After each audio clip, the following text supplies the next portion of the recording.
right, cool.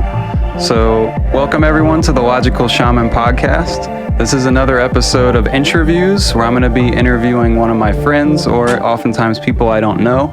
But today, actually, I have one of my best friends, if not my very best friend, Chris Fry. We're going to be talking on a lot of things. We're interested in a lot of the similar topics, but I've got a list of things and we're going to see where the conversation takes us. But I'll throw it to you, Chris. Welcome to the show. Thanks for coming on, man. Hey, thanks for having me. Dude, I'm excited. So yeah, this is going to be kicking. You had a really big topic, and I want to jump into it because I feel like it'll branch out into all the other things that we kind of want to talk about as well. And yeah. it's something I've been dealing with as well. I've written songs about it. I've, even when it's something I feel like I've got a handle on, it's still something that can kind of get in your head. I completely forgot about that Let It Go song. I wasn't even thinking about. So and I wrote down exactly what you said because I love the way you worded it. But you said you wanted to talk about letting go for the purpose of I can't even say it. Letting go for the purpose of effortlessly allowing things we truly desire into our lives. And I could not effortlessly say that word. But that's a huge topic. Like there's a lot of things that people hang on to, or commitments that they never even committed to, or, it can go into so many directions. But what did you have in mind specifically to talk about that? Well, before we get into that, I think it would be beneficial to kind of go into like a little bit of background about us. Yeah. Because I think a lot of that ties into like, where we came from, where we are now, and like why we're here now discussing this topic. So basically, you want me to give kind of like the abridged history here? Sure, and I'll chime in. Yeah, feel free. Sure.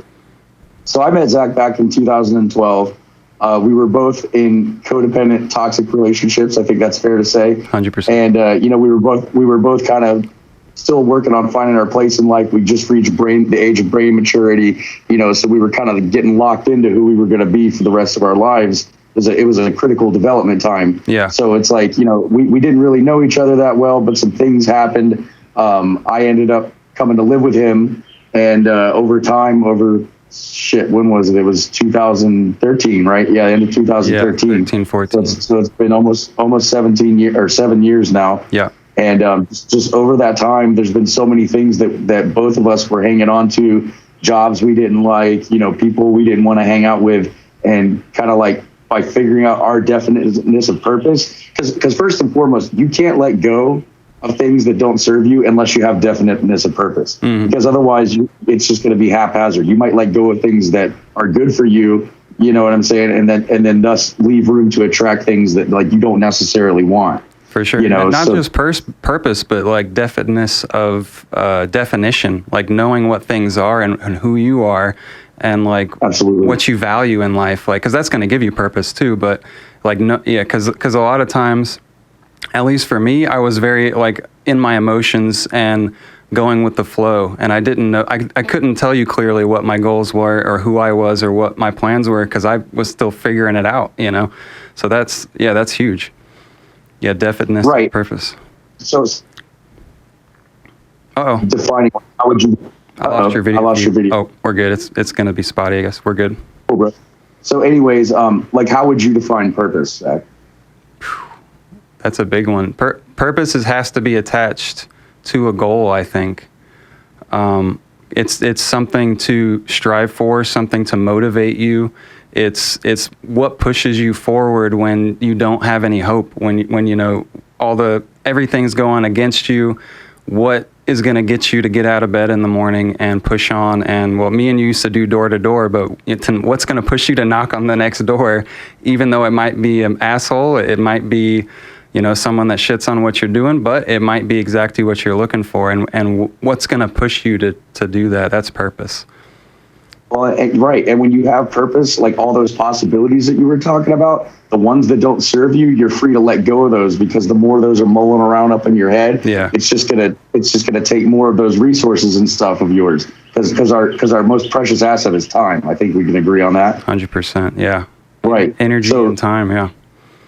Yeah. So that being said, and I'd love to hear yours. My purpose in life has been clear to me for since about, a little bit after I met you. My purpose in life is to find a great woman, who's going to be the mother of my children, which I have found now after years and years of searching, and to raise those children peacefully, because we live in a very troubled world, depending on how you look at it. Right. And there are people who, yeah, there are definitely people who commit unpreferable acts against each other. And I feel like the best way to counter that is not so much to go after these people directly, because, you know, they've had years and years of trained in, ingrained, hardcore beliefs. Yeah. You know, so instead of going after that, I'd rather just tend my own garden, raise my own children, and by setting the example, you know, I feel like that's the best I can do. So that's my purpose. And beyond that, you know, helping the community, helping people grow and come together, not as a society, which I define as a cult of people conforming with a history of abuse, but an actual community of free people who are interdependently woven and working together towards a higher common purpose. Yeah, you said a lot in there. I agree 100% with all of it. What was oh man, I lost the previous thing you were saying because you said something else that was really good. But you were talking about, oh shoot. I lost the thought. Well, let it go. Let it go. Yeah, it'll come back whenever it's best. But I want to hear. Well, I want to hear what your purpose is, so that way we can be clear on our definition. That's what I wanted to talk about. Yeah. That's something we talked about a lot on previous stuff on Crossing the Chasm, which is another show I do. It always ends up coming back. Oh, you good? Yeah. Oh, sorry. It always comes back to me saying basically it's all about children and how we raise children. Because we talk about a lot of big, lofty things about governments and about, you know, organizations and cults and all kinds of stuff. But it all starts at home. It starts with the family. It starts with taking personal responsibility. And it starts with molding a life that you want to see and that you can grow. Like you said, your garden, you can grow your family in a healthy way that's not going to damage them, and that's going to help feed society and feed the world what it needs, which is healthy people, not abused people that are going to just try and take advantage of other people or have no purpose because they're just hurt, you know. They're drifting. Yeah.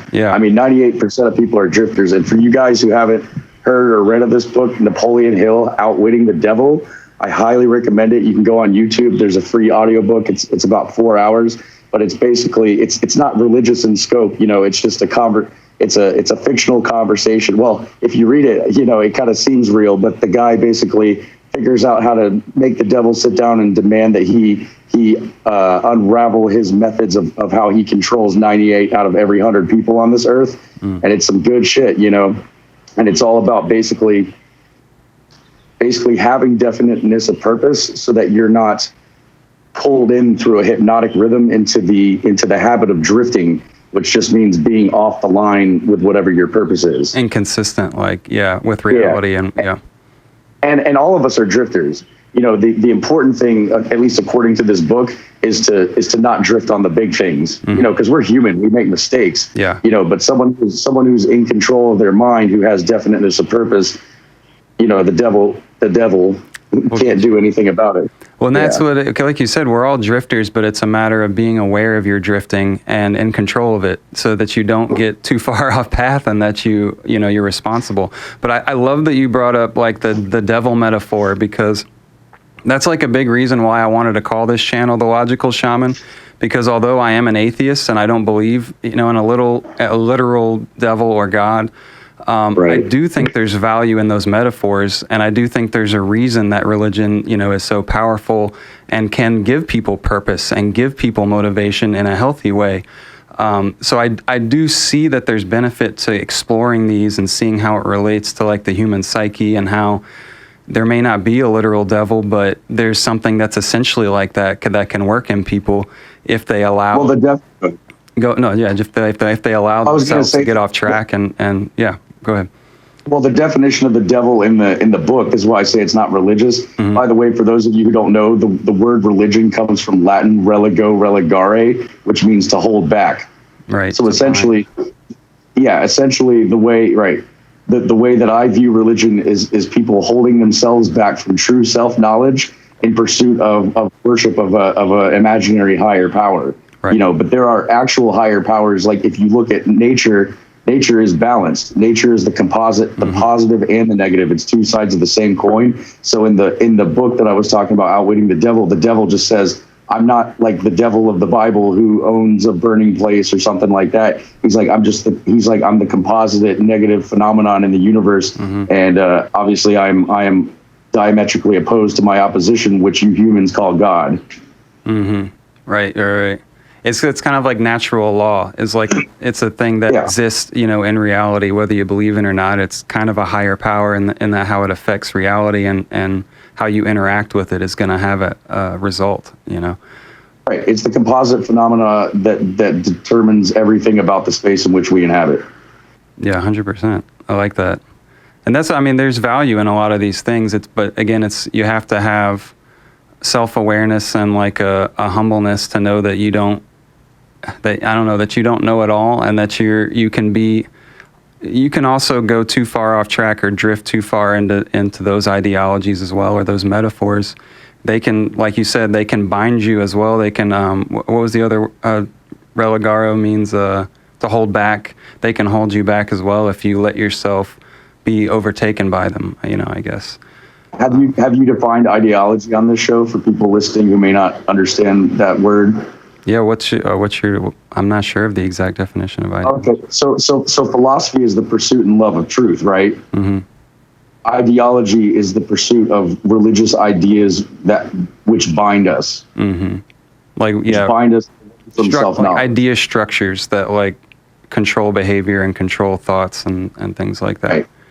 Right. It's like in V for Vendetta, he says an idea is bulletproof, and it's true. You know what I'm saying? Even if they're bad ideas, then that's the problem with ideology. You got to be really careful with what thoughts you have, like, because you are in control of your mind, and if your thoughts are out of control, in a terms of natural law, then you're going to drift, and you're going to gain the results of that one way or the other.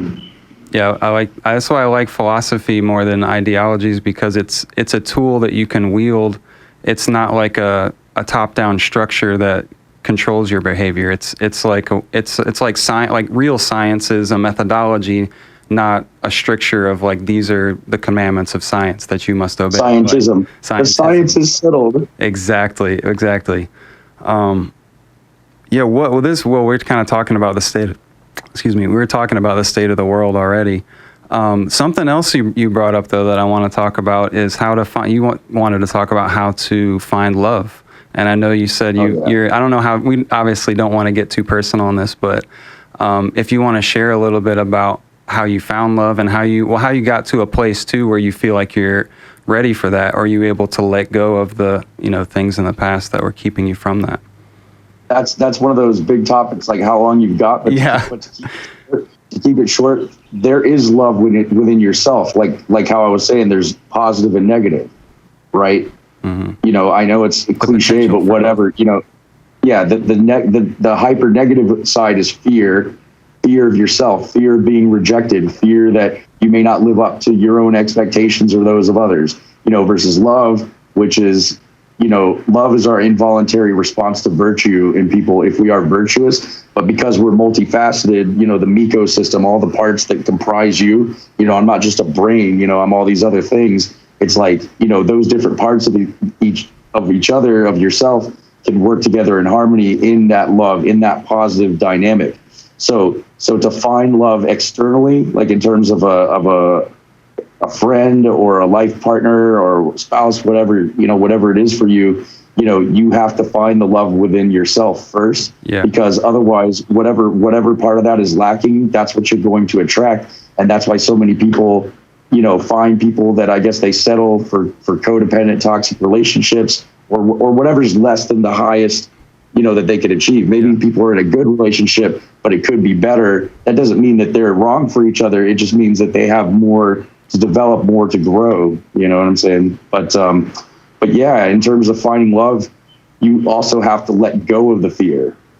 The fear is there, right? It's like an idea. Because I want to define this, something I don't think I've talked about on here before, but like the Me-koverse, like that's that can be an aspect of yourself, is the fear. There's some either person that you're embodying within yourself, or some aspect of yourself that you haven't really dealt with, or that's inside of you that is embodying fear. And that's like, it's like, I just want to explain this a little bit better, but the Me-koverse is kind of like different people that you've met that are personalities that are inside your head, or different characters, or different sort of moral compasses and things like that. I always likened it to sort of like Star Trek, where you're the ship, and inside you are all these different characters that are trying to help or harm the plot, or maybe they're trying to help but they're harming, and they're all having their interactions inside of yourself that ultimately expresses itself in how you interact with the world. But if any of these parts are unhealthy or are hurting you, it's going to drag down the whole ship. Just like in a ship, if everyone's the crew's not working together, it's going to go sour. So. Well, and I would define unhealthy in that regard as being out of balance. Mm-hmm. With truth, and with what your purpose is, and all that stuff has to be in alignment. Yeah, you got to have a navigator, otherwise you're rudderless and you're adrift. And again, that's a thing that you can be, as whether as a lesson to yourself or as a lesson to others. And there are plenty of examples of those out there. I mean, just walk out your door and start talking to people, or look at a mirror. Yeah, I just have to look at my past, and I see it in myself. So yeah, no, I know exactly what you mean.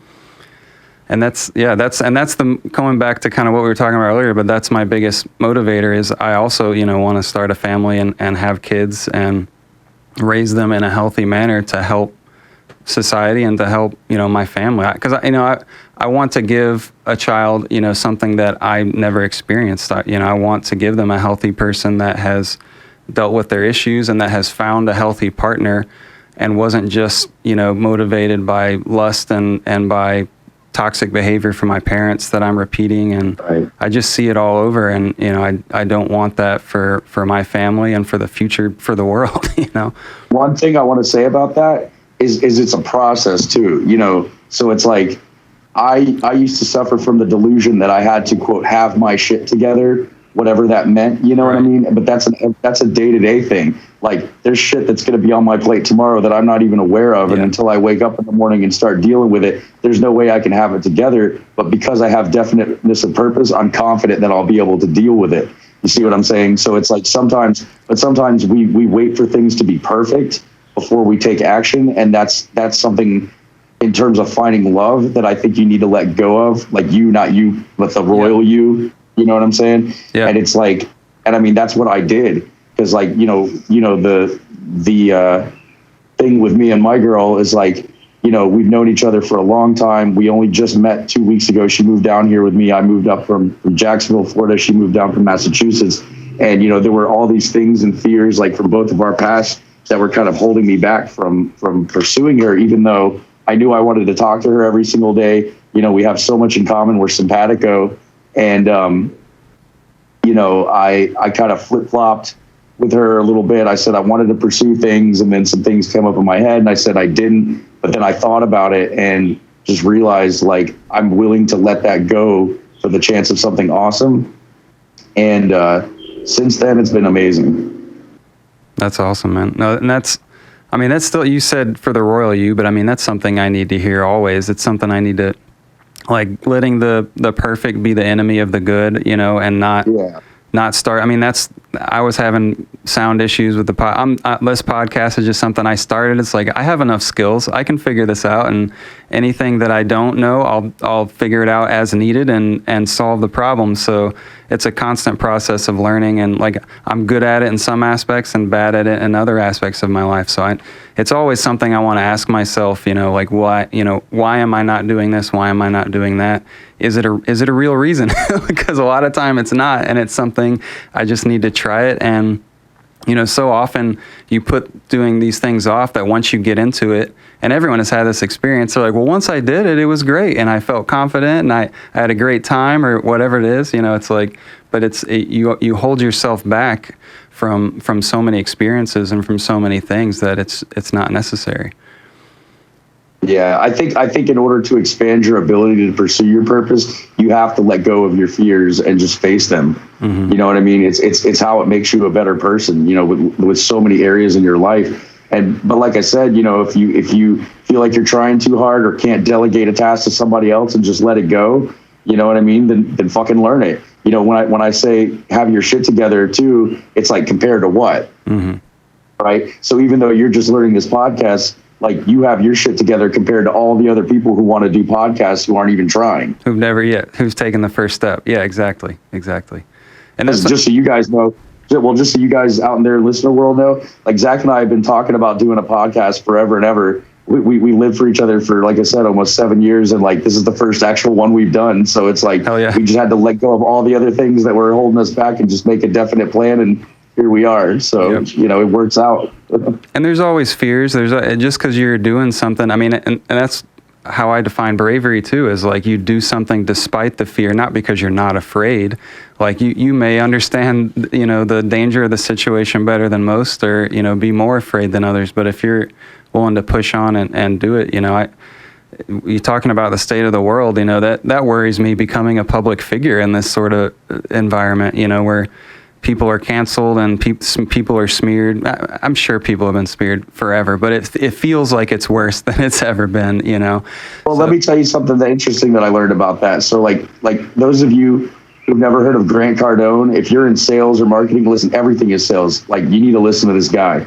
Okay, but there's an interesting video. He said it's stop selling and start closing. And he says 4 things you need. Number 1, you need to be able to get attention. Because if you don't have attention, you're irrelevant, right? and you're going to be competing instead of dominating. Number 2, you got to have haters, because if you don't have haters in this world, you're not actually doing any good, you know. And on the flip side of that, you got to have admirers. And the last thing is, what was the last thing?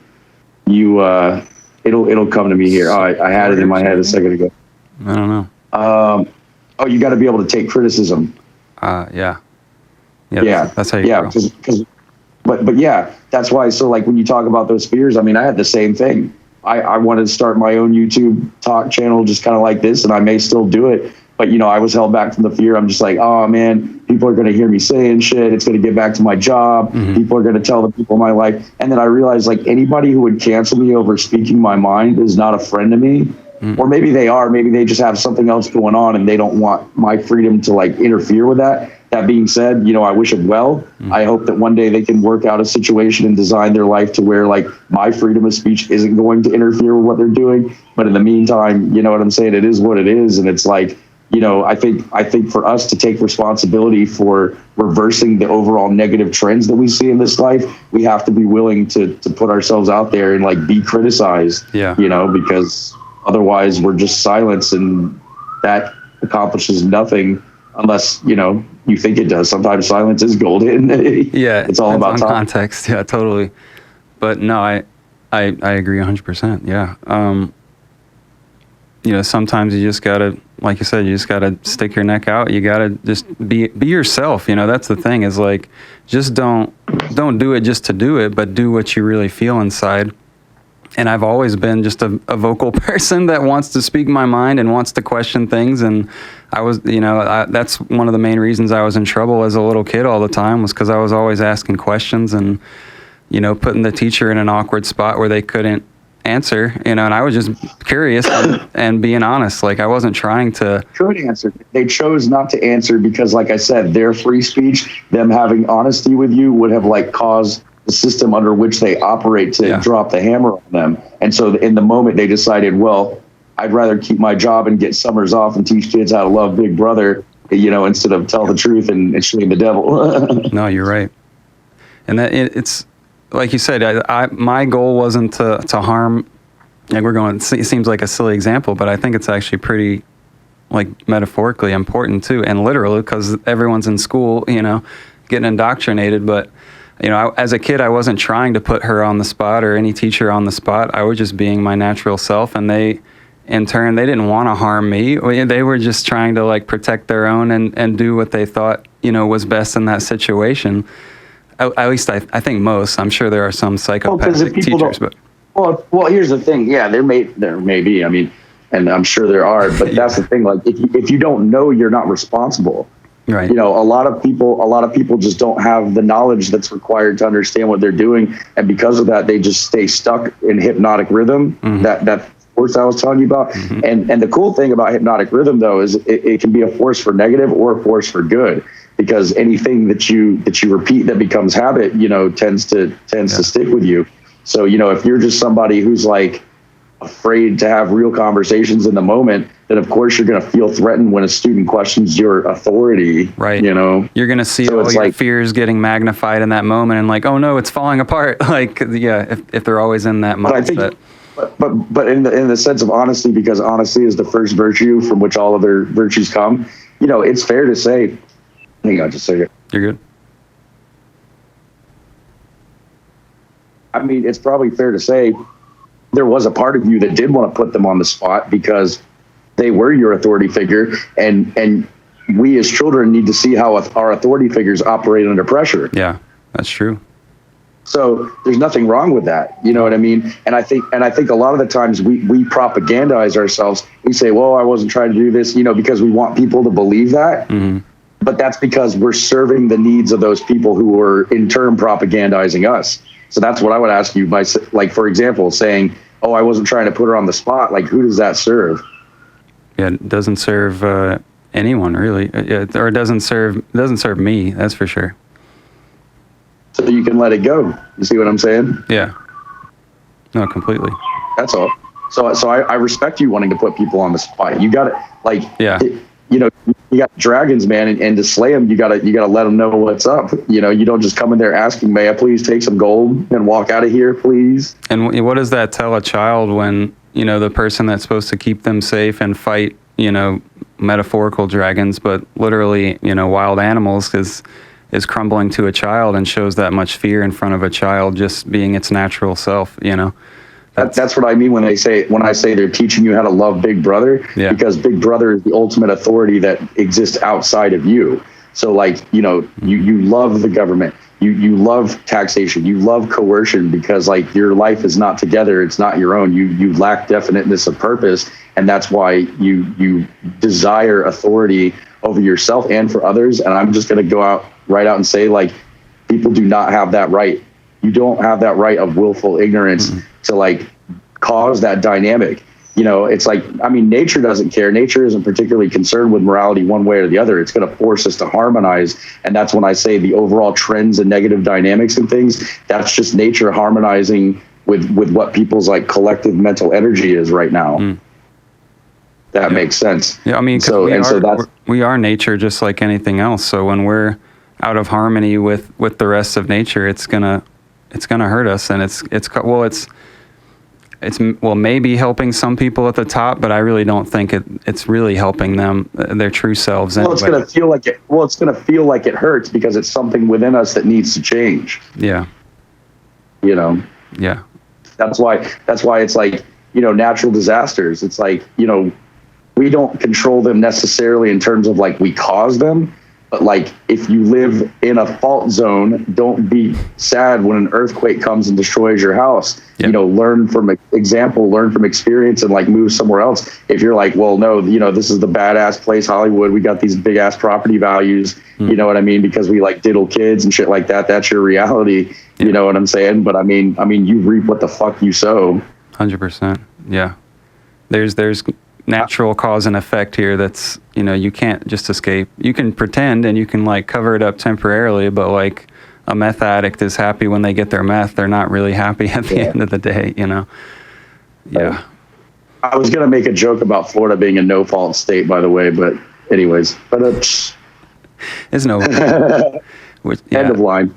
The something else big which ties into this, we've already covered kind of some of it, but this is a big one in particular related to kids, is spanking. And a lot of people's refusal to see it as violence or to see it as even hitting, you know, and I've said on here before, you know, I think it's just a way, it's a nicer word that sounds better than hitting, but it's still hitting.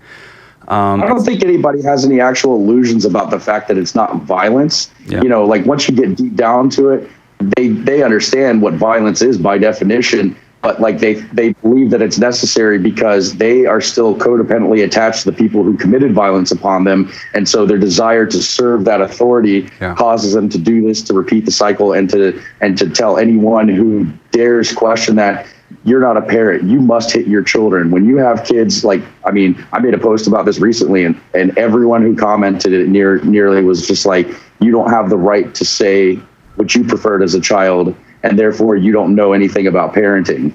And I'm just like, okay, you people are all free to say that, but you can't force me to hit my kids, so fucks with it. No. Well, and that's what, going back to what you were saying earlier, I think really when people hit their kids, they're not defending themselves. Obviously, they're defending their parents, or like their Me-ko version of their parents inside themselves that they haven't been able to face or be honest with, or even their living parent if they haven't been able to be honest with them. But they have to continue that cycle, or else it would cause them to come into conflict with their inner parent that they haven't been able to tell what's wrong. Well, here's the thing. The inner parents are right. The inner parents are right. You know, like my inner parents were screaming at me constantly when I was a child, because, you know, when your kid's about to walk out into the road, you're like, hey, don't do that. Hey, you know, so they were screaming at me. So I thought they were the bad guys, but what they were trying to do was to protect me from the actual abusers, like my actual parents. And they were saying, dude, like, whatever you got to do, get out of this situation. You know, the first moment when I realized my parents were out of control was when I was 4 years old. My dad taught me how to play chess. And, you know, I'm a brilliant person. I picked it up, no false modesty, you know, and I played a game with him, and I didn't win, but I made some good moves. And he was like, hey, come over here. He talked to my mom. She came and sat down with me. And once she realized my victory was imminent, she flipped the board over. And that was when I realized, ooh, okay. So like, these are the people who are in charge of me. I got to start watching out. Yeah. My inner mom was saying, like, this is unacceptable. Don't let people do this to you. But I was 4 years old. I had no physical control over it. I was the biological prisoner. So, but from that moment on, that I think that was like my first moment of awakening, where I really realized, like, dude, you're on your own here, unless these people decide to change. And they never did. You know, like when I was 7, 8 years old, me and my brother and sister were acting like kids one day, and my mom, we weren't even doing anything like bad. We were just being hyperactive. And then my mom started crying and told us she didn't want to be our mom anymore. And, you know, I mentioned it to my dad. He didn't care. He's just like, well, she's still here, so fuck you, basically. And it's just like, you know, it's like the inner parents are trying to tell you, like, get the hell out of there, get the hell, let go of that, please, you know. And it's like, and it's terrifying, because like, you're growing up, and like I said, you are their biological prisoner, and the whole time you got these inner parents screaming at you saying, get out the road, and you're like, I physically can't, like, someone is pushing me out into the road. Yeah.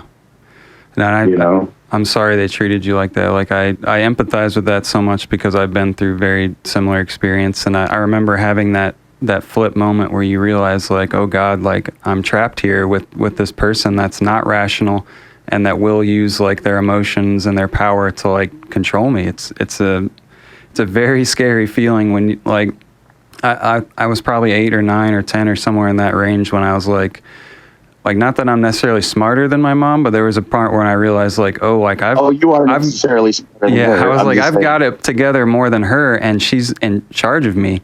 That's like a terrifying feeling, like knowing that someone who could steer you into a ditch, metaphorically or literally, you know, is in control of your life at that point, and you're just like, the okay, I gotta survive. What'd you say? The children are not supposed to be the parents. No, and that's like you want to talk about existential crisis emotionally. So guys, get this. Back in 2014, once I realized why spanking was immoral, I had this conversation with my dad, and he would not apologize. And I told him, you guys aren't permitted to speak to me anymore. So then the next year, he called me on my birthday. He messaged me on Facebook in all caps, we love you, son, blah, blah, blah, blah, blah, this. So I called him. You know, I was like half an 18 case of Miller Lite deep. You came home, you saw me do it. I was yelling at my fucking dad. Yeah. And I was just so mad. I was just like, what the fuck did I tell you? But see, I wasn't ready to let go yet, because I wanted to have a relationship with my parents. But I was so mad that, like, you know, a relationship is built on honesty and communication and trust. Yeah. You know, not like we just assert that we love you. We are not going to define what love is, but you just need to know that we do it. You know, they're holding out that little hook with the little bait on it. It's like, it's you want a relationship thing, well, too, yeah. Like you must do this because we're your parents. You can't not love your parents. Well, yeah, okay. Right. I mean, that's what society says. And that's why I say society is a cult of people conforming with a history of abuse.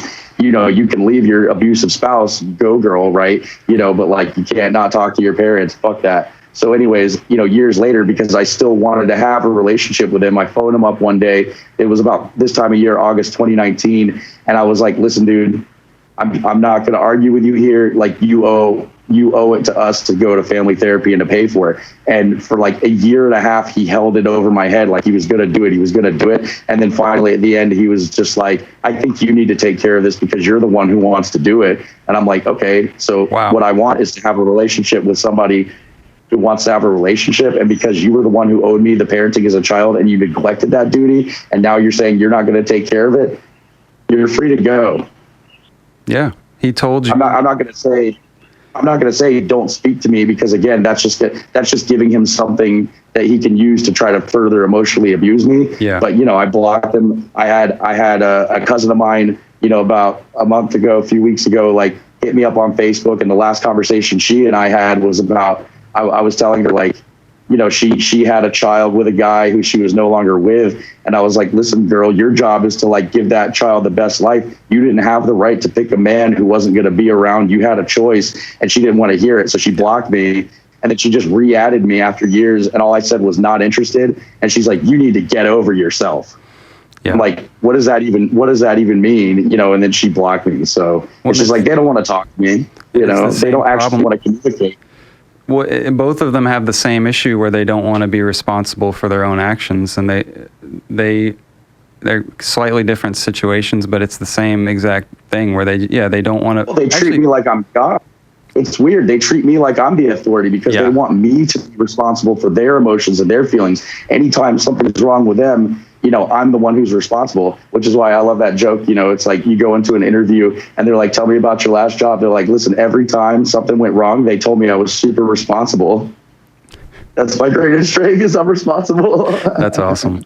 No, it becomes like spinning plates where you're holding up all these other people's issues for them and either trying to ignore them or rationalize them, and because they're not dealing with them themselves. And you can't have people like that. Yeah, and you can't wash your own dishes if you're holding other people's plates. You know what I mean? So it's like let them clean their own kitchen, or you can work together and clean each other's. You know. But I mean, we all have baggage. Like family is the people that are here to help you unpack. Yeah. You know, and anything less than that, like just let them go on their path. Because to me, I give people three options. It's like teach me something, learn something from me, or just get out of my way because you're not gonna like being there. I'm gonna keep going despite you. You know, I see you have legs. You can get out. It's your choice if you want to remain in traffic. I'm sorry. There's only one lane. Yeah. And discerning that is so important. Like that's going back to the definition of love and holding our parents responsible. It's like, you know, you can't just love someone. Like you said, love is an automatic response to seeing virtue in another person.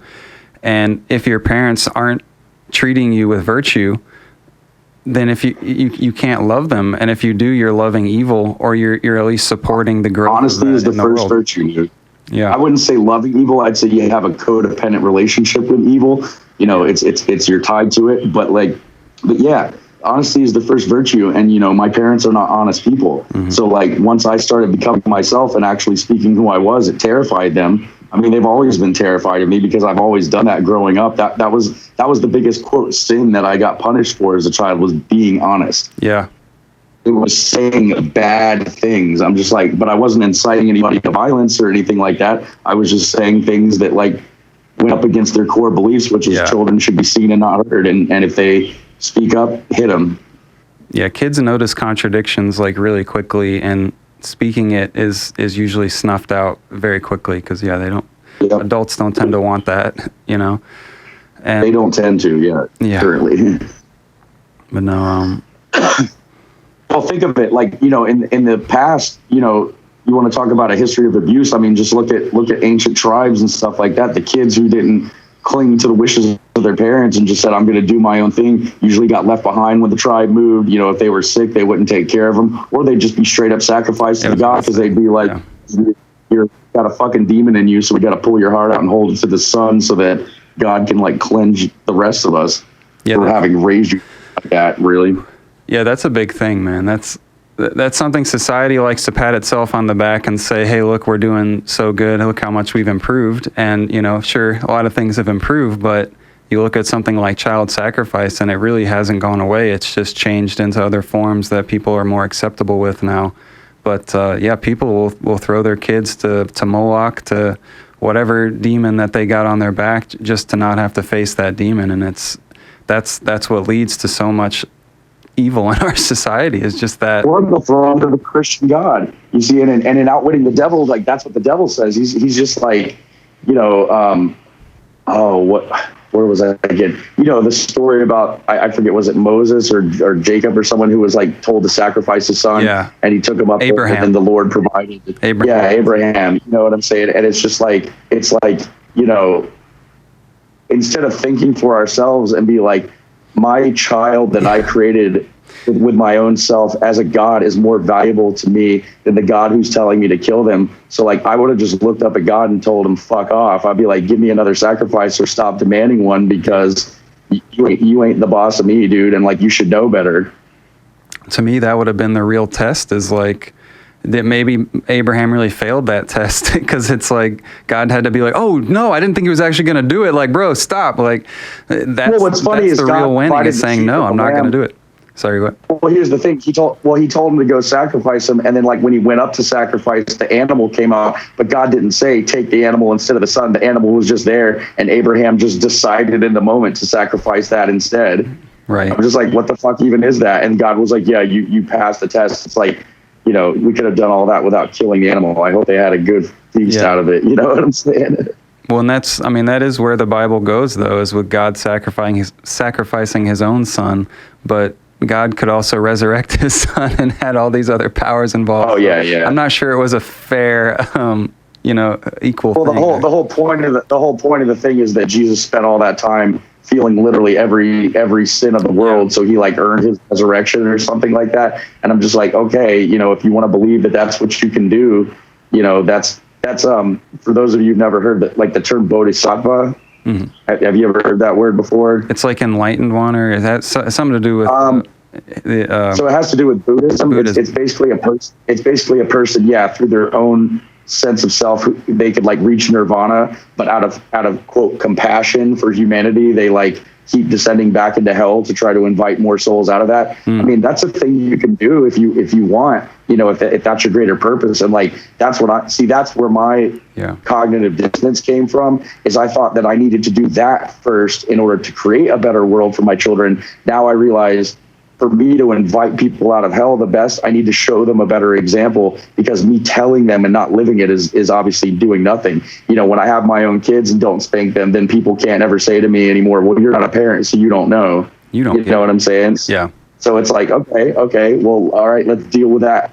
How about that? You know what I mean? I'll just, not because I need to, not because they need to know. They're going to make up their own minds. They're going to shift the goalpost maybe and like put something else in the place of that. I really don't care, because at the end of the day, my goal is not to change their minds. My goal is to have kids and raise them peacefully.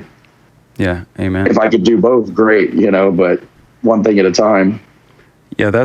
And going back to what you were talking about earlier, that's a big, like message in our culture, like self-sacrifice being a virtue, and just like, give everything of yourself and don't treat yourself well, really, is kind of the message I get from that. And I don't think that's a way to a healthy society. Like I want everyone to be treated well and not just giving of themselves until they have nothing left, I think there are parts of yourself that in order to be responsible, though, you do have to sacrifice, because without sacrifice, again, you're just holding on to all these things, like look at a hoarder, a pack rat or something, in order for them to have a more clean space where they can think, they have to be able to sacrifice that codependent need that they have to just hang on to stuff, so it depends on what you mean. The things that aren't sacrificing the path.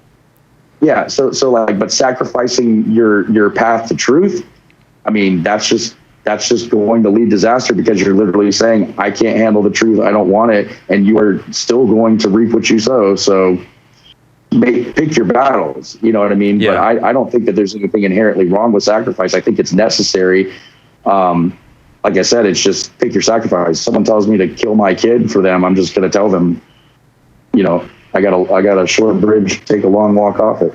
Yeah, I agree. I think there are healthy sacrifices. I think when people think of sacrifice, at least how I think of it, and I think broader culture thinks of like sacrificing what you want or like giving up the things that you value for something else. But I think there's another way of looking at it, of sacrificing those things that are holding you back or that are not serving you. Well, it's sacrificing something that you value for something of greater value. For greater, that's the correct. Seeing the bigger picture.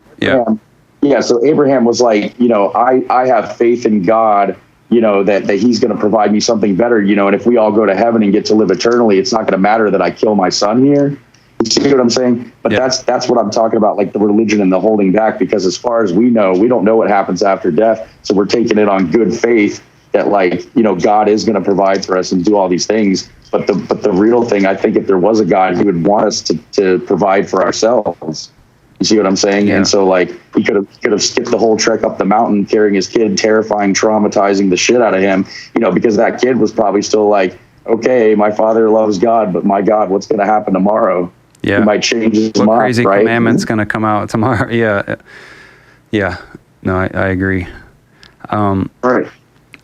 I think that's kind of a good place to wrap up. I mean, is there anything else you want to talk about as far as like religion specifically, or about purpose? I know we can kind of maybe wrap it up on that topic.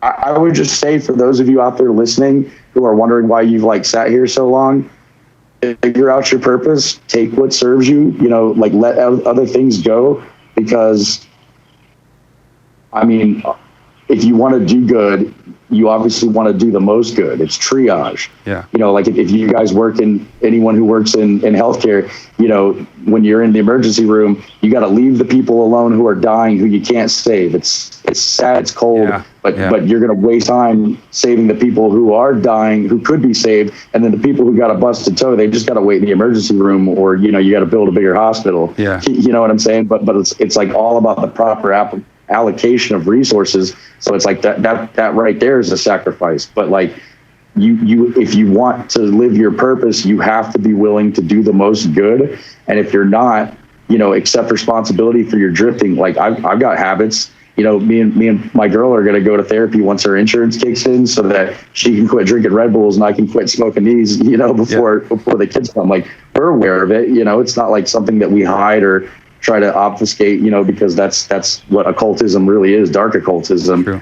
But my purpose is to shine a light on all that, so that other people can see the example and hopefully come up with the strength within themselves to overcome whatever's holding them back.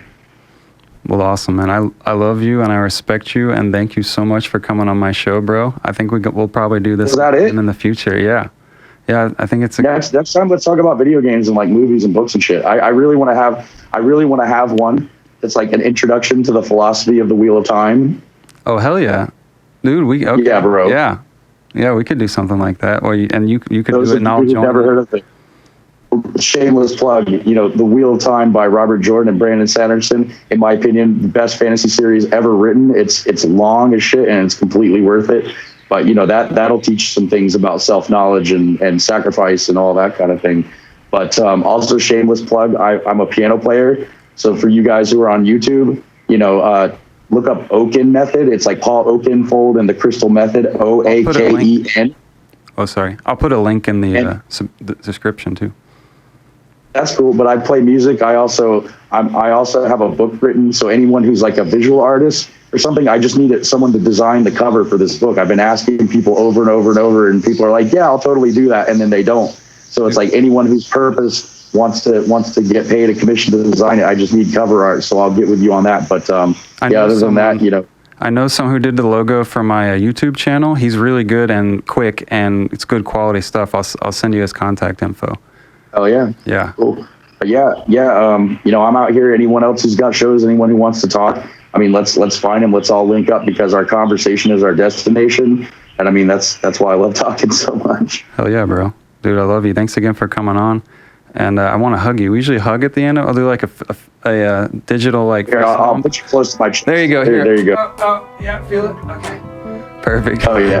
Thank you, bro. All right, you have a good one, and I'm gonna end the show now. But you guys have a great day. Like, subscribe, and check out his piano stuff. He's freaking amazing. I'm gonna link to like one of his YouTube videos.